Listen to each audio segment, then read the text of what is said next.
দেখতেই পাচ্ছেন ঝকঝকা রোদ। আজকে আমরা ফিলিস্তিনি টাইমে এসেছি। এর সাথে আমরা যেটা জানতে পেরেছি যে ইসরায়েলের আগে সমুদ্রজলার অন্যান্য যারা ছিল ওটা আলাদাভাবে গিয়েছিল, আমরা ভিন্নভাবে গিয়েছিলাম। তাদের সবগুলি জাহাজকে আটক করেছে। আমরা সবচাইতে বড় জাহাজ এবং আমাদের সাথে 8টা ছোট নৌকা একই সাথে পাড়ি দিয়েছিল, একটু আগে পাড়ি দিয়েছিল আমাদের। আমরা এই মুহূর্তে একমাত্র এই 9টা যানবাহন যেগুলি মুক্ত রয়েছে, সেভাবেই আমাদের পরিকল্পনা ছিল যে ওদের উপর কিছু হলেও আমরা যাতে এগিয়ে যেতে পারি।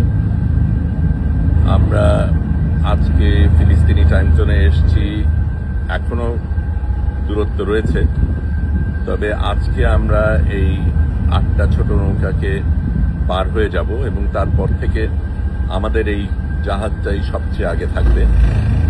বোঝাই যাচ্ছে আক্রোশটা আমাদের উপরই পড়বে, কিন্তু আমরা একেবারেই প্রতিজ্ঞাবদ্ধ যে আমরা একেবারে গাজা পর্যন্ত যাব এবং কোনো বাধাই আমরা গ্রহণ করব না।